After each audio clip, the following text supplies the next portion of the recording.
Welcome back. They had to play dead or try to hide in bathrooms from their would-be killer. Just some of the harrowing stories told by survivors of the worst mass shooting in modern U.S. history. From their hospital beds, some of those who escaped the nightclub in Orlando have now told of terrible scenes when Omar Martin killed 49 people. It's like a roller coaster. That's probably the basic answer there is, but you're up, you're down, you're feeling sick to your stomach. Santos Rodriguez is hoping the doctors can do something so he won't have to tell his brother Jeff that he's paralyzed from the waist down. Where was your brother shot?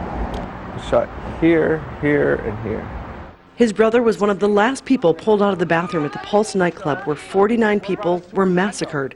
Jeff was bleeding out. He laid there for 3 hours as the gunman, Omar Martin, laughed and taunted his victims. Jeff Rodriguez took this picture of the people hiding in the stall with him and sent it to his brother. We are blurring their faces out of respect for the victims, piled on top of each other. Many of those shown here didn't survive. But some of them made sure others, like Patience Carter, did. The last thing that I heard before the police said, move away from the walls, because obviously they were about to bust through again. He said, "Hey, you," to someone on the floor inside the bathroom, and shot them, shot another person, and then shot another person who happened to be directly behind me, who I'm told through the eyes of Tierra that shielded me with their own body to make sure that I wasn't hit. I really appreciate all the love I've gotten.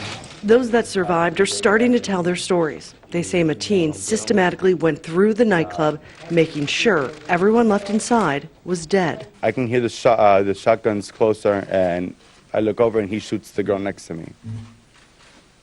And I'm just there laying down. I'm thinking, I'm next, I'm dead. So I don't know how, but by the glory of God, he shoots towards my head, but it hits my hand. And then he shoots me again, and it hits the side of my hip. Stories of amazing survival that Rodriguez says will be remembered in the long run for the resilience shown by those that survived. He won't get over it, but he won't let that stop his life. And he's hoping his brother Jeff will still be able to do the thing he loves the most, and that is to dance fearlessly. Now, an independent human rights watchdog has released a report condemning the United Nations handling of the humanitarian situation in Syria. The Syria campaign has accused the United Nations of taking sides by allowing the Syrian government to control the distribution of aid. The UN has struggled for over 5 years to get aid to the people in Syria. A new damning report by a campaign group says the organisation itself is to blame. It says UN agencies have constantly kowtowed to the Syrian government. The report was produced after interviewing 50 humanitarian workers, including current and former UN staff. The report's a detailed look at the UN operation in Syria, and what it looks at is how, since 2011, the UN has lost its way, it's lost its principle of impartiality and independence, and it's effectively put the Syrian government in charge of the UN's biggest aid operation in history. And this is the same government that is keeping 1 million civilians under siege, the same government that's responsible for 95% of civilian deaths in the conflict.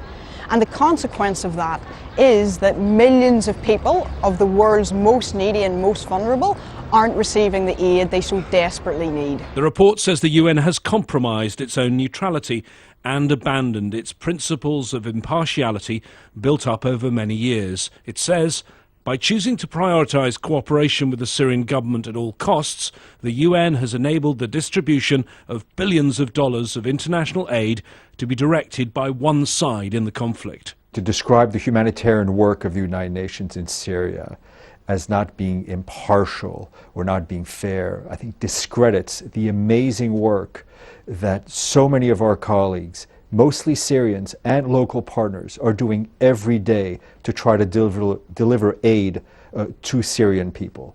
Over more than 5 years, the period that the conflict in Syria has now been raging, Security Council diplomats have told me very similar things to those that are in the report. However, there are other Council diplomats who will strongly disagree with its findings. And it's that division around the Security Council table that is one of the factors that has constrained the UN's operations on the ground in Syria. In news back home, Wise Samaritan Foundation, a non-government organization, has come to the rescue of the PNG Cultural and Resources Incorporated, or PNG CRIL, to support its work.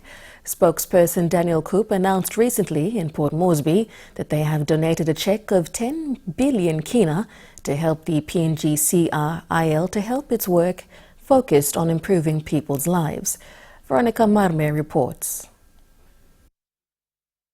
Mr. Koop said they had paid a check of 10 billion kina to the Papua New Guinea Cultural and Resources Incorporated, or PNG CRIL, to kickstart their program after waiting for more than 10 years. We uplift it in the name of the Lord that you accept to deliver us. Thank you.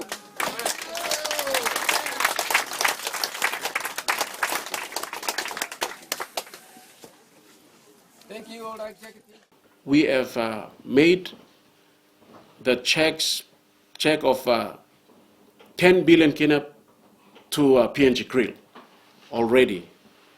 Mr. Koop says the foundation officially paid the 10 billion kina check into PNG CRIL's account on June 9th in Port Moresby in an event witnessed by the 35 commodity owners and its members. We delivered by Jimu Tuno. He also says he didn't want to mention the source of the funds for security reasons. Mr. Koop says the Wise Samaritan Foundation is a non-government charity organization and is a financier to PNG CRIL. As PNG CRIL's major role is to manage and protect all of Papua New Guinea's cultures and resources in the 22 provinces in this millennium and beyond, to ensure the more than 7.8 million people of this nation is set free completely from slavery and poverty. However, he says the Wise Samaritan Foundation's motto is God first, people second, followed by all other positive development agendas. God first. The next point, number 2, or that matters to us, is people.